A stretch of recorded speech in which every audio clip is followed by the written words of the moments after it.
स्वागत है आप सभी भाइयों का हमारी एक और नई वीडियो के अंदर। आपके सामने दोस्तों स्कूटी खड़ी है, ईवी स्कूटी।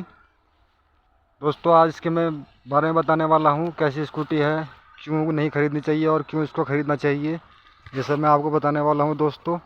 और बहुत ही सस्ते प्राइस में स्कूटी आपको मिल सकती है मार्केट के अंदर। इसकी कमियाँ और अच्छाइयाँ दोनों हैं इसके अंदर, ठीक है। हर एक चीज़ के अंदर चाहे महंगी हो या सस्ती हो, कमियाँ और अच्छाइयाँ दोनों होती हैं, वैसे ही इसके अंदर है। तो सबसे पहले मैं आपको बता दूं दोस्तों, ये 5 बैटरी एसिड वाली बैटरी है इसके अंदर। लीड एसिड बैटरी इसके अंदर डली हुई है, 5 बैटरी। और इसका जो एवरेज है 60 से 65 किलोमीटर एक चार्जिंग में चलती है ये दोस्तों। और टॉप स्पीड भी इसकी 60 की है थर्ड मोड पर। तीसरे मोड पे अगर चलाएंगे तो टॉप स्पीड 60 की देगी, फर्स्ट मोड पे 40, सेकंड मोड पे आपको 50 की स्पीड निकाल के देगी।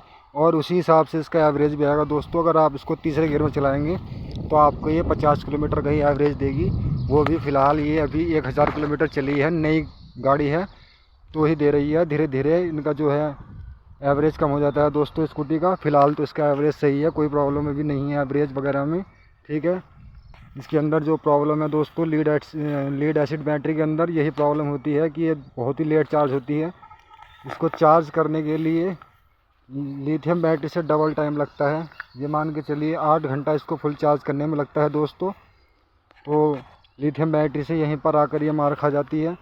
और थोड़ा लिथियम बैटरी की जो वो होती है उम्र होती है वो थोड़ी ज़्यादा होती है इसके मुकाबले, ठीक है। समय समय की टाइम की बात है दोस्तों। कोई सी बैटरी जल्दी नहीं ख़राब होती, ठीक है। सबका अपना अपना हिसाब होता है, कुछ अपना चलाने का भी हिसाब होता है। किस तरीके से हम अपने वाहन को चलाते हैं उसी तरीके से हमें उसमें लॉस मिलता है, ठीक है। जितने हिसाब से चलाएंगे उसी हिसाब से हमारी बैटरी ख़राब होगी, ठीक है। अगर आप इसको लोड पे चलाएंगे, तीसरे मोड पे चलाएंगे, हर टाइम बैटरी में चाहे कम परसेंटेज हो या ज़्यादा परसेंटेज हो, आपको तीसरे मोड में चलानी है तो आपकी बैटरी जल्दी ख़राब होगी। इन चीज़ों का ध्यान रखना है दोस्तों। तो इसका मैं प्राइस बताता हूँ दोस्तों, मात्र 37,000 में आपको ये पड़ने वाली है।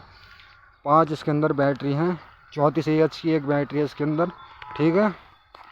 तो दिक्कत कुछ नहीं है, दिक्कत भी है इसके अंदर। दिक्कत यह है दोस्तों, इसकी जो बिल्ड क्वालिटी है बहुत ही ख़त्म क्वालिटी है, ठीक है।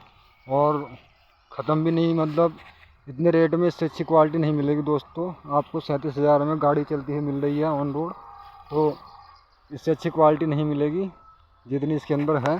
तो इस चीज़ को आप ना देखें कि बिल्ड क्वालिटी कमज़ोर है, क्योंकि दोस्तों रेट भी इसका कमज़ोरी है, उसी हिसाब से इसकी बिल्ड क्वालिटी मिलेगी।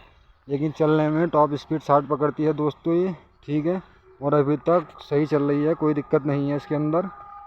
तो अगर आप परचेस करना चाहते हैं तो कर सकते हैं। इसका एक और फ़ायदा है दोस्तों, आप अगर महंगी स्कूटी लेते हैं कोई कंपनी की तो उसमें क्या प्रॉब्लम होगी दोस्तों, अगर उसकी बैटरी ख़राब होती है तो उसकी बैटरी कंपनी की जो अपनी स्कूटी आ रही हैं, जैसे बड़ी बड़ी स्कूटियां हैं, नाम नहीं लूँगा मैं किसी का भी, तो उनकी बैटरी बहुत महंगी होती हैं दोस्तों। 50,000 से ऊपर की बैटरी होती हैं, ठीक है। 80,000 1 लाख की बैटरी है, तो वहाँ पर बहुत तगड़ा लॉस हो सकता है। अगर बैटरी किसी वजह से गारंटी पास होने के बाद ख़राब होती है तो कस्टमर को बहुत ही तगड़ा लॉस हो सकता है। वैसे उनकी बैटरी जल्दी से ख़राब नहीं होती क्योंकि कंपनी की बैटरी हैं, तो कई साल चल जाती हैं, ठीक है। लेकिन वही बात है ना, टाइम की बात है दोस्तों, पता नहीं कब कौन सी बैटरी ख़राब हो जाए। अच्छी भी ख़राब हो सकती है और ख़राब भी जल्दी ख़राब हो सकती है, ठीक है। तो सस्ती लेने का केवल एक यही फ़ायदा है दोस्तों, एक तो इसके मेंटेनेंस में पैसा कम लगता है क्योंकि पार्ट्स चाइनीज़ है, सब चाइना का माल है दोस्तों। A to Z ईराइस करके कुछ कंपनी है ये, ठीक है। तो सब चाइना का माल है, उसी हिसाब से इसको परचेज़ करें। और फ़ायदा ये है दोस्तों, एक तो मेंटेनेंस सस्ता पड़ेगा आपको इसका, ठीक है। कुछ भी ख़राब होता है तो पार्ट सस्ते पड़ेंगे। दूसरा ये कि आप अगर कंपनी की वो लेते हैं तो वहाँ पर सर्विसिंग के लिए आपको कुछ चीज़ ख़राब होती है तो आपको 15 दिन 20 दिन 1 महीना तक आपको कंपनी वाले आपकी गाड़ी नहीं देंगे, वो गाड़ी अपने पास रख लेंगे। और लोकल स्कूटी में ऐसा कुछ नहीं है दोस्तों, इनका सामान अवेलेबल होता है हर जगह, ठीक है। तो बहुत जल्दी आपकी स्कूटी आपके हाथ में सुधर के आ जाती है। बैटरी वगैरह ख़राब होती हैं तो उसके लिए क्लेम होता है, 10-15 दिन बाद आपको मिलेगी स्कूटी। बाकी ज़्यादातर चीज़ें आपको हैंड टू हैंड मिल सकती हैं, ठीक है। और लीड एसिड बैटरी का खर्चा भी बताऊं दोस्तों, अगर 1 साल की गारंटी है, वारंटी है, ये समझिए गारंटी नहीं वारंटी है 1 साल की। अगर ख़राब हो जाती है दोस्तों 1 साल बाद, तो हमें अपनी तरफ से बैटरी डलवानी होंगी इसमें। और फ़ायदा ये है दोस्तों लीड एसिड बैटरी का कि 4 से 5 हज़ार की आपकी पुरानी बैटरी चली जाएंगी, ठीक है, जो इसके अंदर पड़ी हैं। 4 हज़ार की चली गई तो 3 हज़ार की एक बैटरी, इस हिसाब से मान के चलिए 10 से 11 हज़ार रुपये आपके खर्च होंगे जब भी ये बैटरी ख़राब होंगी। अब ये बैटरी आपकी एक गारंटी से बाहर 1 साल के बाद 1 महीना ऊपर हो जाए या ये 2 साल चल जाए, ठीक है, वो आपका नसीब है और आपके हाथ की कलाकारी आप किस तरह से चलाते हैं और बैटरी को किस तरह से चार्ज करते हैं, ठीक है। मेन पॉइंट दोस्तों चार्ज करने का भी है। और आपको स्कूटी को अपनी मेंटेनेंस रखना है, धूप में नहीं खड़ी करनी, इसको ज़्यादा लोड नहीं चलाना, ठीक है। इन चीज़ों का ध्यान रखेंगे तो स्कूटी कोई बेकार नहीं है दोस्तों। इतने रेट में अगर आपको परचेस करनी है तो आप खरीद सकते हैं दोस्तों। अगर आप 4 बैटरी वाली लेते हैं तो आपको 34 हज़ार में पड़ सकती है मात्र, ठीक है। लेकिन उसका एवरेज थोड़ा कम हो जाएगा, वो 60-65 की जगह 50 किलोमीटर चलेगी। लेकिन और टॉप स्पीड भी शायद उसकी घट सकती है, क्योंकि यहाँ पर टोटल 5 बैटरी मिला के 60 वोल्ट बैठता है, तो 60 वोल्ट की पावर से मोटर तेज़ चलती है, जिसकी वजह से टॉप स्पीड ही अपनी 60 कवर कर लेती है, ठीक है। 55 से नीचे तो दोस्तों चलती ही नहीं है जब तक बैटरी डाउन ना हो इसकी, ठीक है। 50-55 तो बिल्कुल पकड़ के ही रखती है, और अगर बैटरी फुल चार्ज है तो डबल में भी 60 पकड़ लेती है, ठीक है। तो इस चीज़ में कोई प्रॉब्लम नहीं है, मोटर में कोई आवाज़ नहीं। सबसे बुरी प्रॉब्लम एक ही है सबसे बुरी प्रॉब्लम ये है दोस्तों इनके अंदर कि ये खड़पड़ बहुत करती हैं। एक बार ये हल्के से भी गड्ढे में गई तो ऐसा लगता है सारा सामान इनका बिखर जाएगा, ठीक है।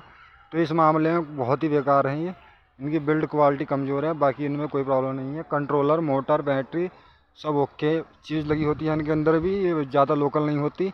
बस क्या है जो इनका ढांचा तैयार हुआ है ये बहुत ही लो क्वालिटी का है। बाकी इनमें कोई प्रॉब्लम नहीं है, ठीक है। सभी फीचर्स हैं इसके अंदर। फीचर्स के बारे में मैं अगली बार बताऊँगा इसके अगली वीडियो में, कौन सा फीचर्स कैसे काम करता है, ठीक है। क्रूज़ कंट्रोल भी है इसके अंदर दोस्तों, तो मैं सब कुछ बताने वाला हूँ कैसे क्रूज़ कंट्रोल चलता है, और रिमोट वगैरह इसके अंदर सब कुछ, ठीक है। तो सब फंक्शन इसके अंदर, टच करने पर भी ये अलार्म का साउंड करती है। अगर कोई आप इसके अंदर रिमोट से लॉक लगा देंगे और कोई इसको टच करता है तो ये आवाज़ भी करती है दोस्तों, तो कोई चुरा भी नहीं पाता। तो इसके अंदर सभी तरह के फीचर्स हैं, मैं अगली वीडियो में आपको बताऊँगा, ठीक है। जय हिंद जय भारत।